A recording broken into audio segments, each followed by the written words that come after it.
Shalom. Devosi 1 Samuel pasal yang ke-28.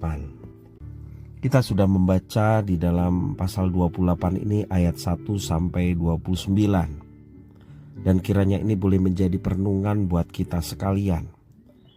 Dalam perikop ini kita belajar bagaimana kisah Saul sungguh-sungguh menyedihkan. Ia sungguh-sungguh menyangkali imannya. Kepercayaannya yang paling mendasar kepada Tuhan telah ditinggalkan. Apa yang menjadi salah satu larangan penting dari Taurat Tuhan seperti tertulis dalam Ulangan pasal 18 ayat 9 sampai 14 yang Saul sendiri pada masa permulaan pemerintahannya mentaati Taurat Tuhan, tetapi dia melanggarnya sendiri dalam perikop ini. Percaya pada peramal berarti percaya kepada roh-roh lain di luar Tuhan. Hal itu sama saja dengan menduakan Tuhan, alias menyembah berhala. Itulah yang terjadi pada Saul. Dalam keadaan kepepet oleh pasukan Filistin, Saul berusaha mencari petunjuk dari Tuhan.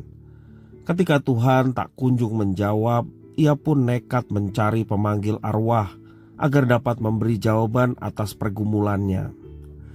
Ternyata kalau kita perhatikan di perikop ini, di Israel pada masa itu masih ada orang yang berprofesi semacam itu, yang jelas-jelas bertentangan dengan Taurat Tuhan. Dan tidak heran rajanya juga pun kemudian terjebak dalam dosa tersebut. Apakah yang muncul benar-benar roh Samuel atau roh yang menyerupai Samuel? Ini merupakan isu kontroversial dalam dunia penafsiran Alkitab.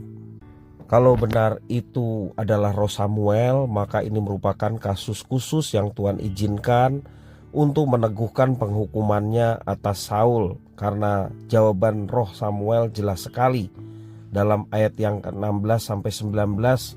Lalu berbicaralah Samuel, "Mengapa engkau bertanya kepadaku, padahal Tuhan telah undur daripadamu dan telah menjadi musuhmu?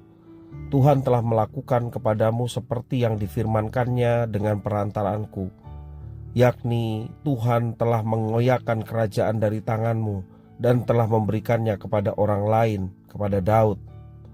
Karena engkau tidak mendengarkan suara Tuhan dan tidak melaksanakan murkanya yang bernyala-nyala itu atas Amalek. Itulah sebabnya Tuhan melakukan hal itu kepadamu pada hari ini. Juga orang Israel bersama-sama dengan engkau akan diserahkan Tuhan ke dalam tangan orang Filistin. Dan besok engkau serta anak-anakmu sudah ada bersama-sama dengan daku. Juga tentara Israel akan diserahkan Tuhan ke dalam tangan orang Filistin." Demikian apa yang dikatakan roh Samuel kepada Saul. Kalau itu ternyata bukan roh Samuel, maka jelas roh itu adalah roh jahat berperan di balik sang pemanggil arwah untuk menipu Saul. Isi jawaban yang senada dengan berita penghukuman Allah melalui Samuel pada masa lalu tidak perlu diartikan bahwa roh jahat memiliki pengetahuan ilahi, tetapi bahwa roh jahat akan memakai apa saja untuk menjerat orang semakin jauh dari Tuhan dan terpuruk. Kita sudah mengikuti perjalanan iman Saul dari permulaan dan mendapatkan bahwa saat Saul tidak bersedia dikoreksi oleh Tuhan, ia semakin jauh dari kasih karunia Tuhan, dan puncaknya ia menyangkali Tuhan dengan mencari pertolongan dari yang bukan Tuhan. Sayang sekali teguran Tuhan sama sekali tidak direspons dengan bertobat atau mau belajar mentaati kehendaknya. Kiranya melalui kisah Saul ini kita belajar untuk tidak mengulangi apa yang dilakukan oleh Saul. Kita mau tetap mengandalkan Tuhan saja.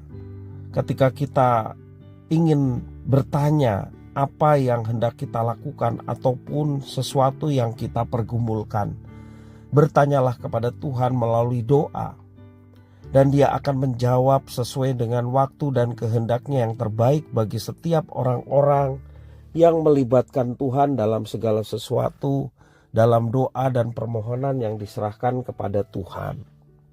Dan percayalah, Tuhan selalu mendengar, Tuhan selalu menjawab, sesuai dengan apa yang Tuhan kehendaki. Itulah kunci yang kita harus pegang, supaya kita semakin peka terhadap jawaban Tuhan.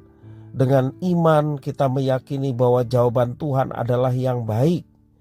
Jangan mencari pertolongan di luar Tuhan, apalagi roh-roh jahat, dukun, dan lain sebagainya. Sesungguhnya itu merupakan kekejian di mata Tuhan.